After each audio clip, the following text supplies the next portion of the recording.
Hey everyone, we have Pam and Georgia with us today to talk about the upcoming season for the Farmers Market of Ripley County. Thank you guys for joining us. Thank you for having us. Thank you very much. We appreciate the opportunity to share some information with you. We love having you guys on.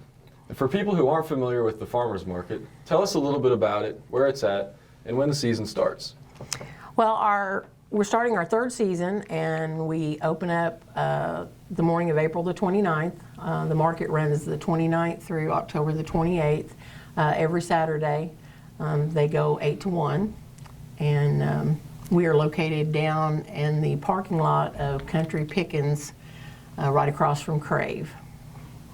Most people call it the old Fred's parking lot. Old Fred's parking lot, Yeah, that's familiar for everyone. Yep. And what were some of the things you were working on over the winter to make this year bigger and better?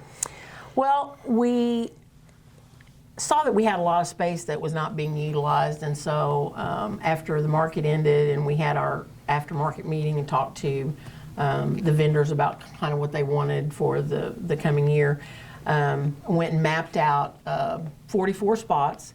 So we have 38 seasonal spots, and then we've got a free spot for nonprofit groups that want to do fundraising. We've got 5 weekly spots that you can rent the Wednesday before that day.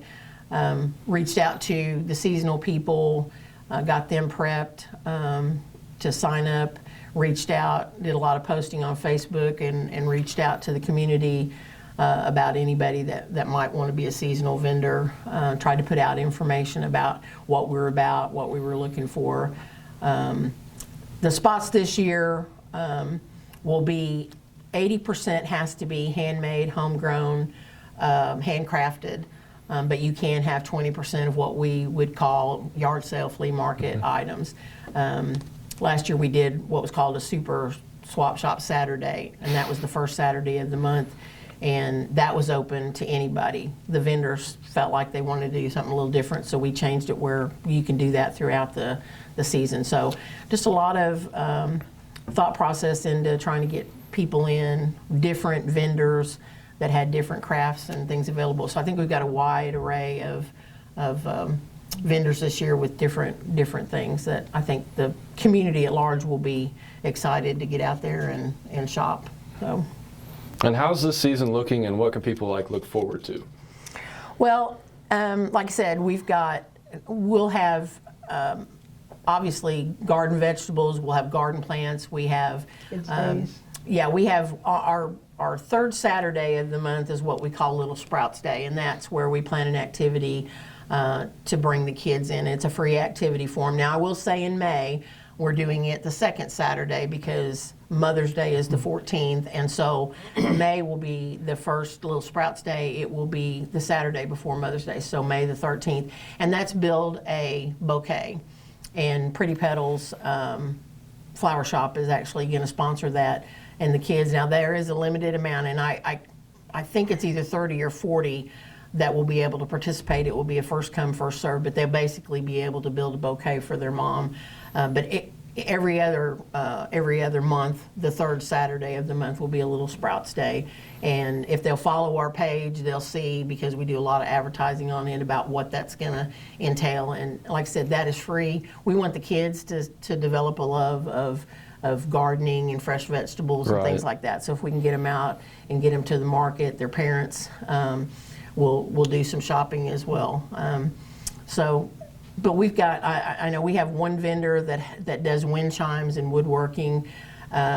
We've got crafters that do wreaths and stuff like that, and cemetery saddles. We've got people that make jewelry. We've got food vendors this year. They'll have jams and jellies and things like that. Even have a guy that will be doing furniture.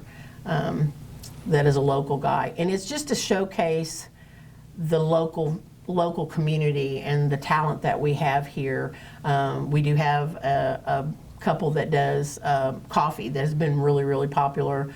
So it's just kind of a wide array of stuff. I think if you can't find something at the market, you're probably not looking hard enough, because there's going to be a lot for people to be able to come and get. And you may see multiple sections that have the same thing. We also will have a guy this year that is doing pork.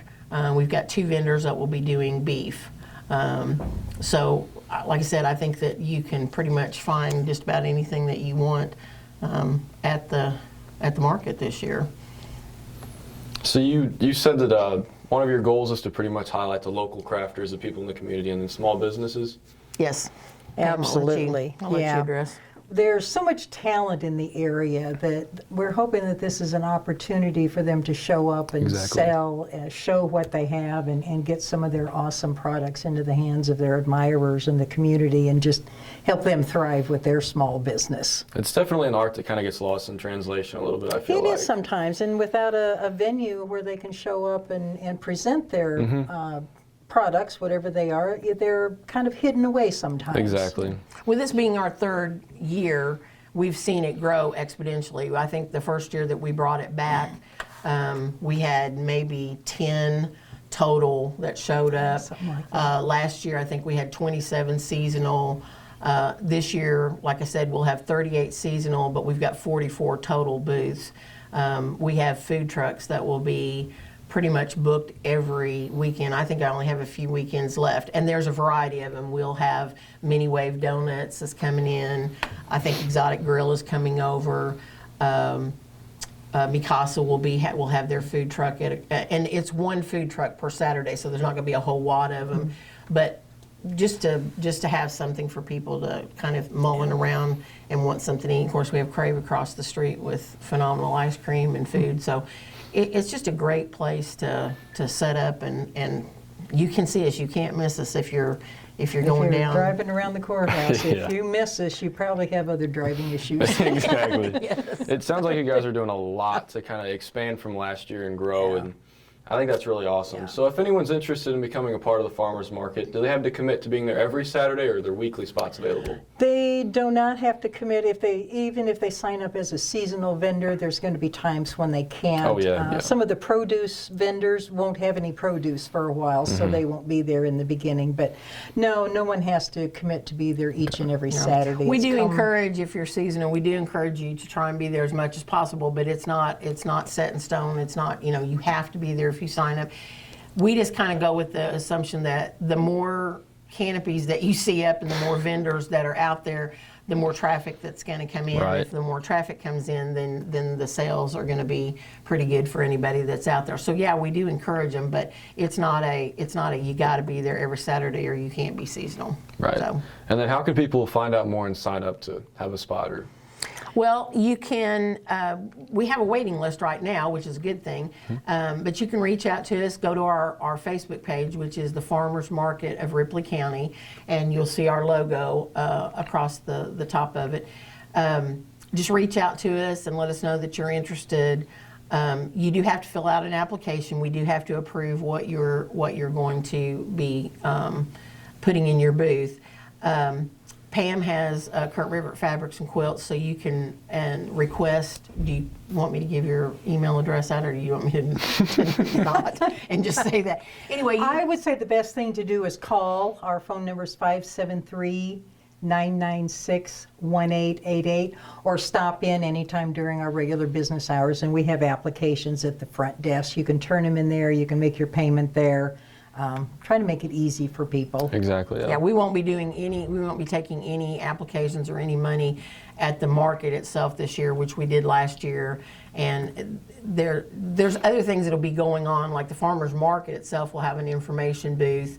And we will actually have items to sell that have our market logo and things on them, and we'll be posting some of that on our page starting next week. But we've got things like T-shirts and water bottles and totes and keychains, car fresheners with the sprays and stuff. So that money goes into the farmers market thing, because eventually, and this is a long-term goal, but eventually we would like to be able to find a spot indoors for what we would consider the off-season. Like our market ends the 28th of October. We will have 2 additional events by the end of the year. We'll have a holiday event, one in November and one in December, and we'll have the dates available. But the goal is to be able to find a spot that we can, after the outdoor market ends, that we can have an indoor market for people that want to continue. Because we do have a lot of people that plant winter crops and things like Right. that would have. And I watch a lot of farmers market pages. I mean, I watch from all over. I mean, I go through and I study what they do. And there are a lot of markets that are open after the season ends Exactly. that have a storefront. And so that's kind of our goal, is to eventually be able to find a storefront downtown somewhere that we can keep it open. And for those that want to do, you know, through the winter and stuff Right. like that, that they'll have a venue to be able to do that. That's one of the goals we have. And could you give out that phone number one more time for anybody that's I interested? can. It's 573-996-1888. Thank you guys for coming on and talking about this. Well, Thank you for very much. having We us. appreciate it. We've enjoyed it, and we appreciate the local community. We have sponsors that help us throughout the year. Taylor's, K&E, SEMO. I think it was SEMO.